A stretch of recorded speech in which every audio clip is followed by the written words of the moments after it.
Olá, seja muito bem-vinda ao Dicas da Cá. E o nosso desafio aqui é para mulheres 40 a mais, que é o Saia da Sombra. Esses são conteúdos em que eu estou preparando você para conseguir destravar de verdade a sua vida, assumir as rédeas da sua vida, ser a grande protagonista da sua história, principalmente para você que chegou aos 40 anos e quer ser e viver os próximos 40 anos mais felizes da sua vida. Vamos considerar toda a história que nós tivemos até aqui, mas fazer dessa jornada daqui para frente ainda mais feliz e mais alegre. Como que é formado esse nosso desafio aqui? Essa primeira semana eu estou fazendo lives no Instagram e que também estão disponíveis aqui no YouTube, então se você não assistiu, assiste, elas estão na sequência.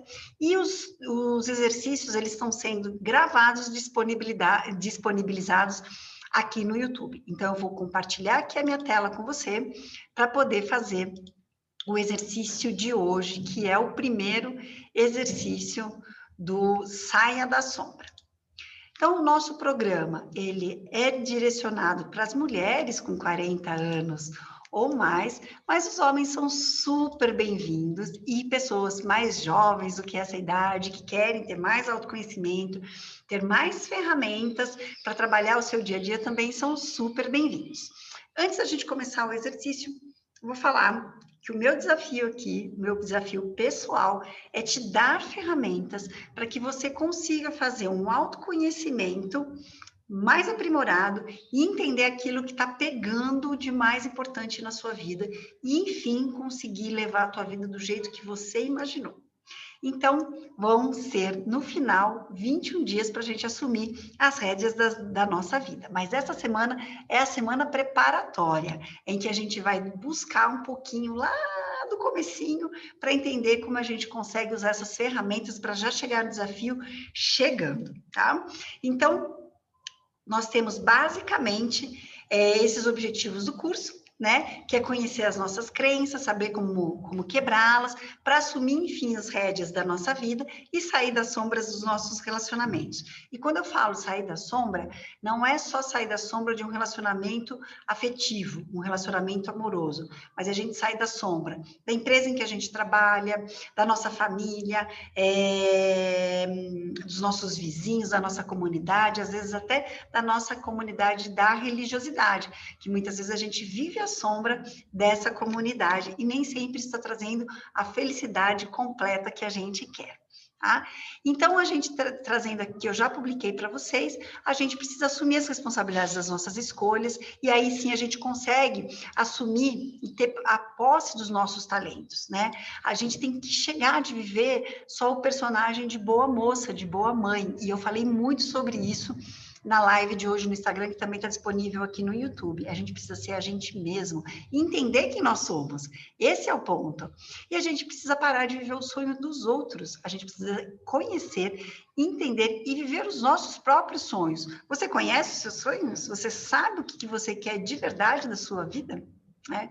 E é por isso que a gente vai fazer esse exercício, que é o exercício da fidelidade familiar.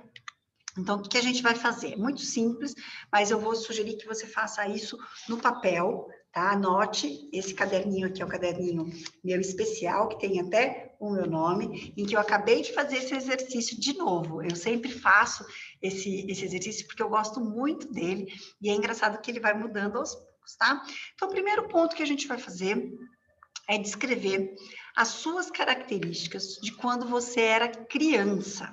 Tá? Então, lembre quando você era uma menina, lá na sua primeira infância, do 0 aos 7, 8, no máximo 9 anos, e você vai descrever. O que diziam de você? Eu vou te dar o meu exemplo.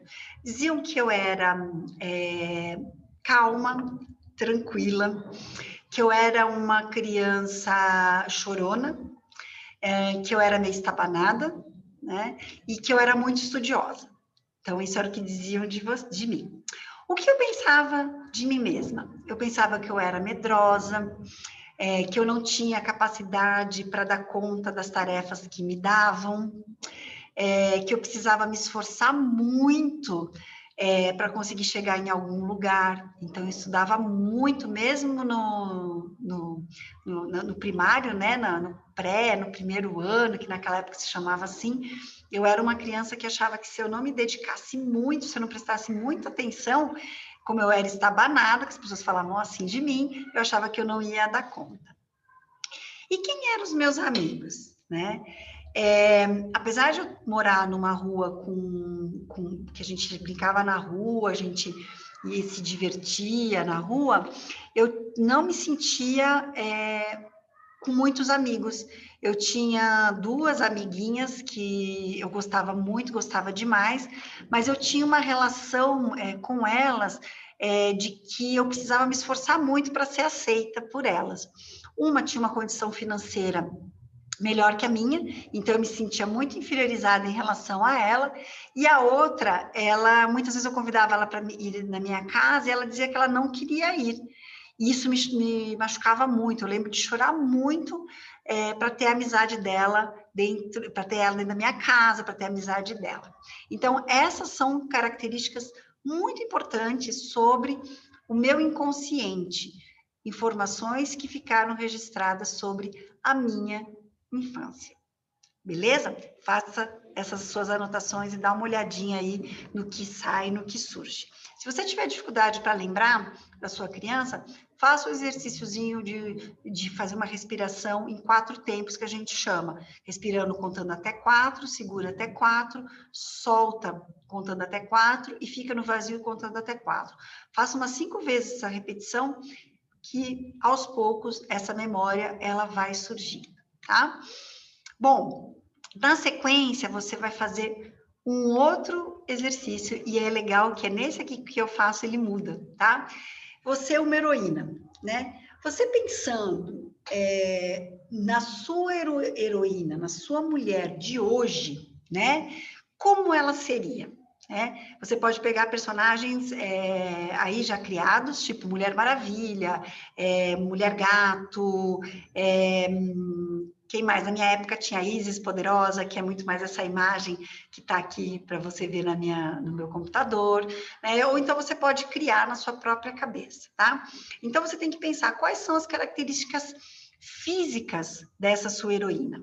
No meu caso, essa heroína ela é forte, tá? Ela é muito bonita, ela é morena, né? Ela tem olhos muito penetrantes, tá? Quais são os poderes que ela tem? Ela consegue ler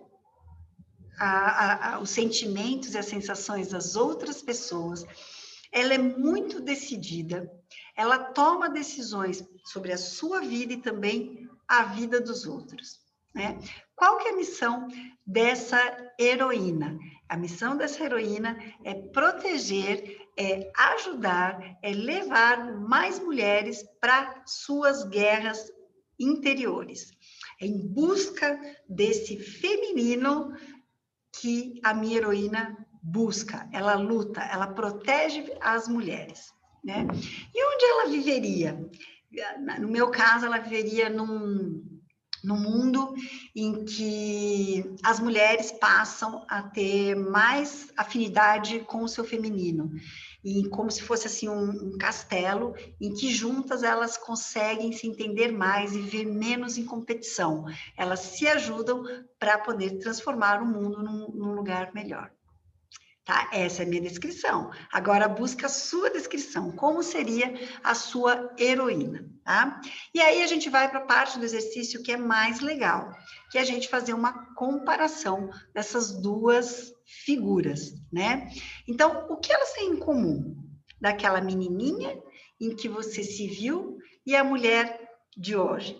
As minhas, elas têm muito em comparação outras mulheres. Lembra que eu falei que eu tinha 2 amigas, uma que tinha um poder financeiro maior que o meu, e a outra não queria muito ir na minha casa, tá? O que elas têm de muito diferente, né? E aí eu combino o número 1 com o número 2. Naquela época, eu precisava de muita aceitação né? Mas tinha uma forte briga entre as meninas, né? Nós estávamos sempre em competição, quem tinha mais do que a outra, quem gostava mais do que a outra. No meu mundo idealizado, as mulheres competem menos, as mulheres se apoiam mais, se compartilham mais. Ou desejo número 1, ter mulheres que compartilham mais, ter menos competição entre as mulheres, um ponto para a gente poder falar nos próximos encontros. O que elas têm de muito diferente? A minha menina era muito passiva, ela não sabia se colocar no mundo, ela não sabia ter voz. Já a minha mulher, a minha guerreira, a minha heroína, ela sabe o que ela quer, ela consegue entender o que as outras pessoas querem também. A minha menina não entendia, ela não conseguia fazer leituras do mundo, né? A minha vida hoje se conecta mais com qual delas? Em alguns dos momentos, eu ainda sou aquela menininha chorona, querendo a atenção dos outros. Mas hoje eu consigo ver que eu estou muito mais no caminho da minha heroína. Faltam alguns passos para chegar até lá, inclusive essa semana aqui, de trazer mais mulheres para essa rede, para esse trabalho em conjunto, faz parte do meu propósito de chegar até a minha heroína, né? O que você gostaria de ter delas que ainda não tem? Bom, da minha menina era ter um pouco mais de contato com a minha essência. Conforme eu fui crescendo, eu fui criando muitas personalidades, muitas pessoas, muitas cascas de cebola para me proteger do mundo e muitas vezes eu perdi o contato com essa menina, que ela sabia olhar mais para si mesma muitas vezes, tá? Então isso é o que eu quero trazer mais para o meu dia a dia. Em relação a essa heroína, ter mais decisão, ter mais a certeza do seu propósito, dos seus desejos, né? E viver menos na sombra dos outros. Esse é o meu exercício, eu trouxe o meu exemplo que você possa fazer para você também. Faça isso, coloque a sua listinha, coloque no papel, isso tudo que eu falei para você aqui, porque isso vai servir de muito insights para você durante toda essa semana. Espero que tenha gostado. Eu vejo você amanhã na nossa live lá no Instagram. Se você não conseguir olhar, assistir ao vivo, que já me ajuda bastante, porque daí a gente pode trocar figurinhas. Você pode assistir lá no IGTV ou aqui mesmo no YouTube e deixar os seus comentários, tá bom? Não esquece de se inscrever aqui no canal da Zunca e também apertar o sininho ali para ter notificações toda vez que tiver um vídeo novo, tá bom? Conto com vocês. Até mais, fiquem bem.